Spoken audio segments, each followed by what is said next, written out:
can measure based on output, based on productivity, based on results. It allows you to be a lot more flexible and allows you to have a lot more trust in your employees. I think the workplace of the future will be much more like home, and that distinction between home and work will continue to blur. I think there will still be the need for people to have a place where they work together. However, with flexible working and advances in technology, that might not mean they're in the office all the time.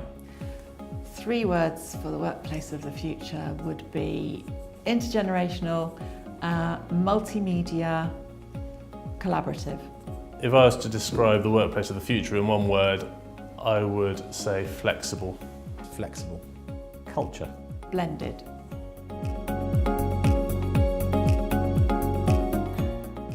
That idea of what is work is a very different thing for a 23-year-old than it is for a 53-year-old.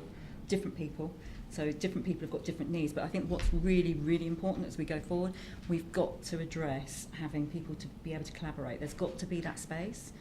From some perspective, the working from home way is a good way because you can get more productive, be more efficient. You lose the culture of the organisation, and especially if you're an organisation that is changing all the time through growth, through acquisition, whatever it might be, people just end up sitting and being lost. For myself, I think coming from staff attraction side, we've definitely seen a change in what candidates want, and definitely seen a change in what clients are offering.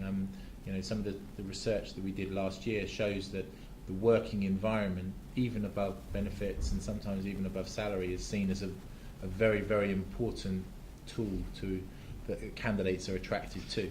Certainly the flexibility to offer someone a range of different options, whether they're at a desk in a sort of conventional sense, or they're in a little sort of hub unit, or a room where they completely shut themselves off and it's quiet and they can work undistracted.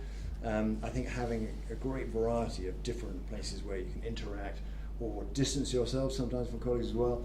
Everything is going to be available all of the time on any device in any location, and therefore the model for IT in offices is dramatically going to change. You no longer have to build a server room in an office space because you just don't need one anymore. Yeah. If we are expecting and encouraging our staff and colleagues to use their time perhaps a little bit more sort of flexibly or creatively, then you have to understand that when they're not at their desk or not in their office, then they are working in a way that suits them and enables them to be productive. So I kind of think, technology in the end is a tool, but it's the culture of a business that fundamentally makes it productive or not productive. It creates retention or doesn't create retention. There's a whole load of challenges associated with the future of workspace as well. We've come to the generic conclusion that the space should just cater to the people that are there, but also it's about creating a kind of happy place to work. However you measure productivity, be it by input, output, it doesn't really matter. If your workforce is happier and if they're being assisted to do what they need to do, then they ultimately might be a bit more productive. So thank you for sharing those thoughts.